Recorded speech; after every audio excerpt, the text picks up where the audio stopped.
Tabaka 5 za anga, safari kutoka ardhini hadi ukingoni mwa anga za juu. Fikiria hivi, unasimama Moshi, mji wa Tanzania, na joto ni nyuzi joto 30. Unatazama juu na kuona kilele cha Kilimanjaro, mlima mrefu zaidi barani Afrika, unaofikia mita 5895 juu ya usawa wa bahari.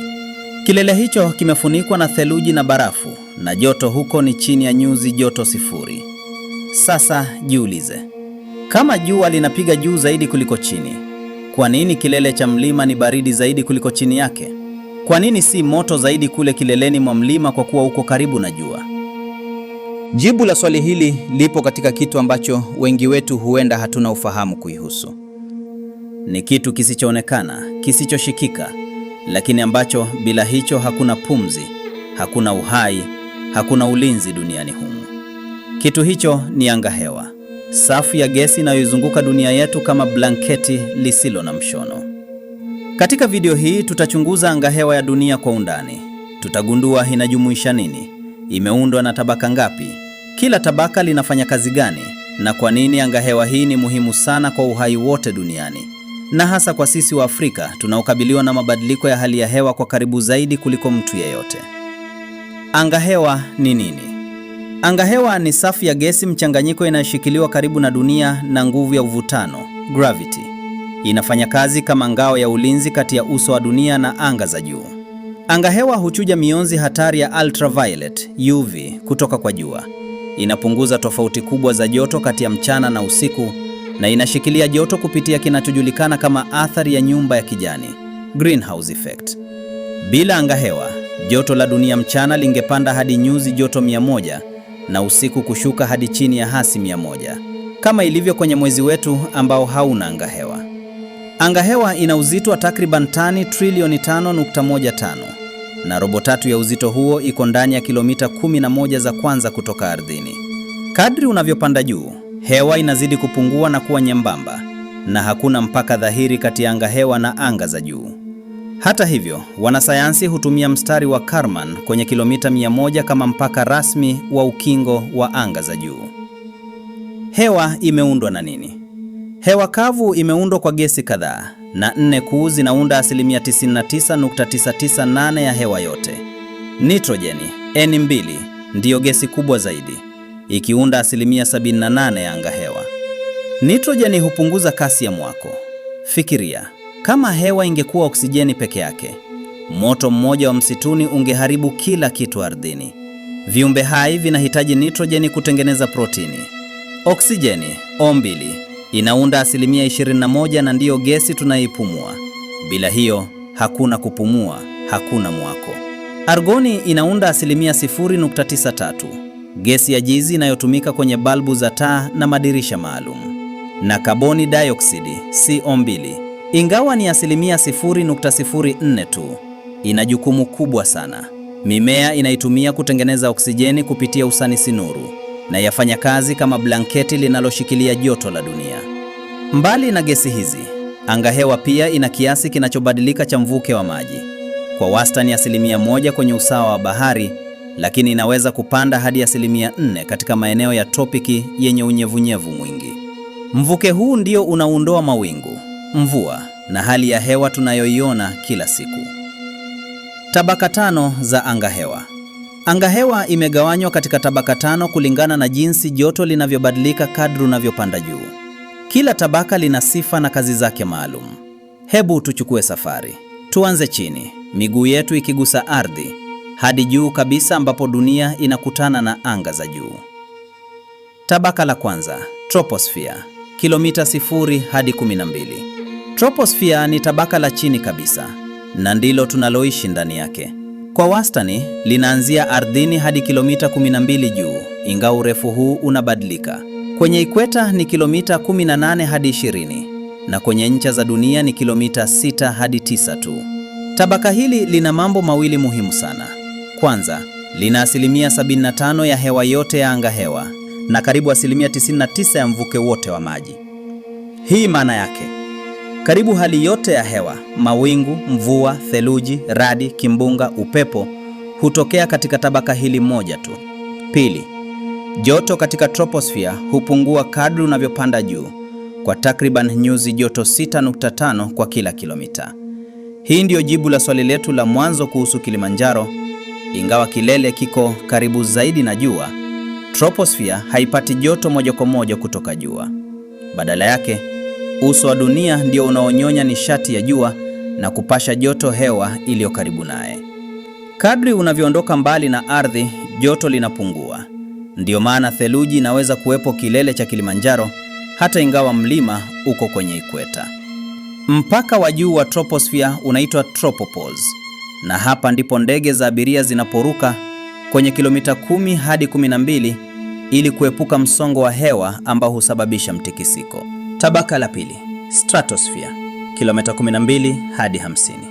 Juu ya tropopause tunaingia stratosphere, tabaka linaloenea hadi takriban kilomita 50 juu ya ardhi. Stratosphere ni maarufu kwa sababu moja kubwa. Ndani yake kuna tabaka la ozoni, ozone layer. Ozoni ni molekuli maalum inayoundwa na atomi tatu za oksijeni, O3, na iko kati ya kilomita 15 hadi 30 juu ya ardhi. Tabaka hili ndilo linalochuja sehemu kubwa ya mionzi ya ultraviolet, UV, kutoka kwa jua. Mionzi ambayo bila kichujio hiki ingesababisha kansa ya ngozi, uharibifu wa macho na madhara kwa mimea na viumbe wa baharini. Jambo la kushangaza kuhusu stratosphere ni kwamba tofauti na troposphere, joto hupanda kadri unavyopanda juu. Hii ni kwa sababu ozoni inavyofyonza mionzi ya UV, nishati hiyo inageuzwa kuwa joto. Matokeo yake ni kwamba hewa katika stratosphere ni tulivu sana. Hewa ya joto iko juu, hewa ya baridi iko chini. Kwa hiyo hakuna msongo unaosababisha mawingu au hali mbaya ya hewa. Ndiyo maana ndege za abiria hupata safari tulivu wanapopanda hadi katika tabaka hili. Kwa kweli, stratosphere ni tabaka la kipekee kwa dunia. Sayari kama Mars na Venus hazina stratosphere kwa sababu hazina oksijeni ya kutosha kuunda ozoni. Kwa Afrika, tabaka la ozoni lina umuhimu mkubwa. Utafiti umeonyesha kuwa shimo la ozoni juu ya Antarctica limebadilisha mifumo ya upepo katika ulimwengu wa kusini, na hii imesababisha ongezeko la joto katika Afrika Kusini kwa takriban nyuzi joto 1 katika miongo miwili iliyopita.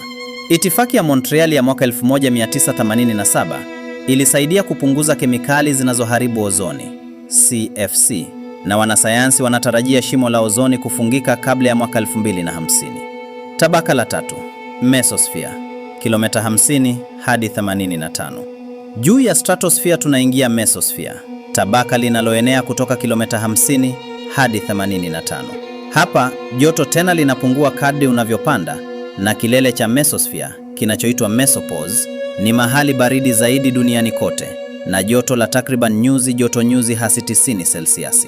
Baridi zaidi kuliko nchi ya kaskazini, baridi zaidi kuliko jokofu lolote lililowahi kuundwa na binadamu. Mesosphere ina majukumu mawili ya kipekee. Kwanza, ni ngao ya dunia dhidi ya vimondo, meteors. Vipande vya mawe na vumbi kutoka angani vinapoingia katika angahewa kwa kasi kubwa, vinasimamishwa na molekuli za gesi katika mesosphere. Msuguano unazalisha joto kubwa na vimondo vinawaka. Hizo nyota zinazodondoka tunazoona usiku, hayo ni mawe ya angani yanayoteketea katika mesosphere kabla ya kufikia ardhi. Bila tabaka hili, tungelipigwa na mawe ya anga kila siku. Pili, mesosphere ina mawingu ya ajabu yanayoitwa mawingu ya noctilucent, mawingu ya juu zaidi duniani yanayoundwa na fuele za barafu kwenye mesopause. Mawingu haya yanaonekana kwa jicho la kawaida saa 1 au 2 baada ya jua kutua, yanapokuwa yakiakisi mwanga wa jua kutoka chini ya upeo wa macho. Pia, mesosphere ndipo matukio ya ajabu ya umeme yanayoitwa sprites na elves yanapotokea. Cheche nyekundu na halos zinazomulika juu ya ngurumo za radi. Mesosphere ni tabaka lisiloeleweka zaidi kwa wanasayansi. Ni juu sana kwa ndege au puto za hali ya hewa kufika, lakini ni chini sana kwa vyombo vya anga vya juu kuzunguka. Njia pekee ya kufikia mesosphere ni kupitia roketi za utafiti, sounding rockets, zinazopaa juu, kukusanya data na kushuka. Tabaka la 4, thermosphere, kilomita 80 hadi 700. Kutoka mesopause tunapanda hadi thermosphere, tabaka linaloenea kutoka kilomita 80 hadi takriban 700. Na hapa mambo yanashangaza sana. Joto katika thermosphere linaweza kupanda hadi nyuzi joto 1500 hadi 2000, zaidi ya joto la lava inayotoka volkeno. Lakini hapa kuna jambo la kushangaza. Ingawa joto la molekuli ni kubwa sana, husingehisi joto kama ungelikuwa huko. Kwa nini? Kwa sababu molekuli za gesi ziko mbali sana kutoka kwa nyingine. Molekuli moja ya oksijeni inaweza kusafiri kilomita moja nzima kabla ya kugongana na molekuli nyingine. Msongamano ni mdogo sana hadi hewa haina uwezo wa kuhamisha joto kwenye ngozi yako. Thermosphere ni nyumbani kwa tukio moja la kupendeza zaidi katika maumbile: taa za kaskazini na kusini, Aurora Borealis na Aurora Australis. Taa hizi za kijani, zambarau na nyekundu hutokea wakati chembe za nishati kutoka kwa jua, upepo wa jua, zinagongana na molekuli za gesi katika thermosphere.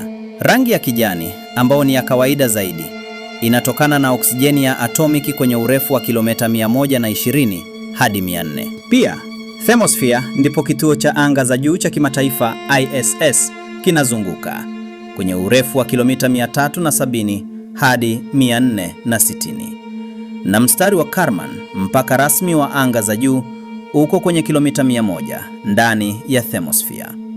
Kwa hiyo, wanaanga wanaosafiri kwenye ISS kwa kweli bado wako ndani ya angahewa ya dunia, ingawa ni sehemu nyembamba sana yake. Tabaka la 5, exosphere, kilomita 700 hadi 10,000 na zaidi. Tabaka la mwisho na la nje kabisa ni exosphere, linaloenea kutoka takriban kilomita 700 hadi zaidi ya kilomita 10,000. Baadhi ya wanasayansi wanasema hadi kilomita 190,000, karibu nusu ya njia hadi mwezi. Katika tabaka hili hewa imeisha karibu kabisa. Molekuli ziko mbali sana kutoka kwa nyingine hadi zinaweza kusafiri mamia ya kilomita bila kugongana. Kwa kweli, exosphere haifanyi kazi tena kama gesi.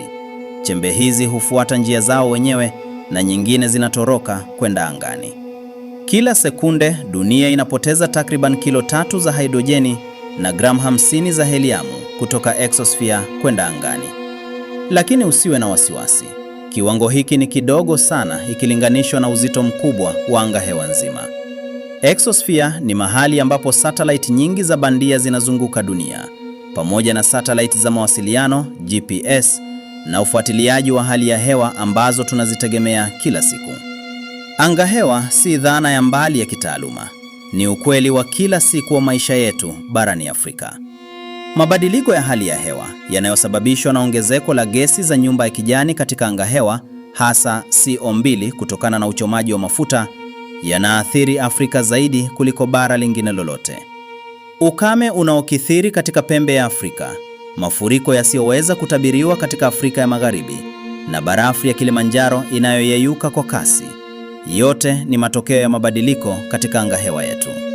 Utafiti umeonyesha kuwa shimo la ozoni juu ya Antarctica limesababisha mabadiliko ya mifumo ya upepo katika ulimwengu wa kusini, na hii imeiathiri Afrika Kusini moja kwa moja, ikiongeza joto la kiangazi kwa karibu nyuzi joto 1 katika miongo miwili.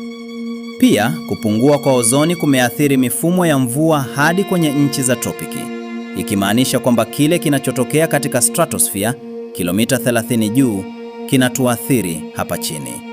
Kwa upande mwingine, itifaki ya Montreal ya mwaka 1987 ni mfano bora wa jinsi mataifa yanaweza kushirikiana kulinda angahewa.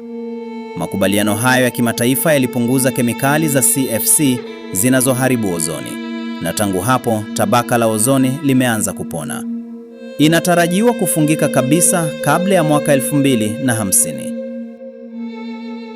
Kama ulimwengu uliweza kulinda ozoni, tunaweza pia kushughulikia mabadiliko ya hali ya hewa, lakini kama tu tutachukua hatua.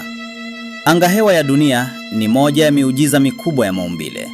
Safu nyembamba ya gesi, nyembamba kama ngozi ya tufaha ikilinganishwa na tufaha lenyewe, ndiyo inayotufanya tuwe hai. Inatuchuja kutokana na mionzi ya mauti. Inatupa hewa ya kupumua, inashikilia joto letu, inateketeza vimondo kabla ya kutufikia, na inaunda hali ya hewa inayoruhusu kilimo na uhai. Tabaka 5: troposphere, stratosphere, mesosphere, thermosphere na exosphere zinafanya kazi kwa pamoja kama mfumo mmoja wa ulinzi usio na kifani. Lakini angahewa hii si ngome isiyoweza kuvunjika. Ni dhaifu, ni nyembamba, na binadamu tunaibadilisha kwa kasi kubwa kupitia uchafuzi na uchomaji wa mafuta. Wanaanga wanaoitazama dunia kutoka ISS wanasema Angahewa inaonekana kama mstari mwembamba wa bluu, na hiyo ndiyo yote inayosimama kati yetu na utupu wa anga za juu. Mti mkubwa hauangushwi na upepo mkali wa siku moja, bali na mchanga unaomeza mizizi yake taratibu. Angahewa yetu inahitaji kulindwa, si kwa maneno bali kwa matendo. Na sisi wa Afrika ambao tunategemea ardhi, maji na hewa zaidi ya mtu yoyote, tuna wajibu mkubwa wa kusimama kidete. Kama umejifunza kitu kipya leo kuhusu angahewa ya dunia, bonyeza subscribe na like. Tuachie maoni. Ni tabaka lipi la angahewa limekushangaza zaidi? Je, ulijua kuwa Kilimanjaro ni baridi juu kwa sababu ya jinsi troposphere inavyofanya kazi? Hii ni Afrika Imara. Tunaelimisha, tunasimulisha, tunajenga. Tutaonana katika video ijayo.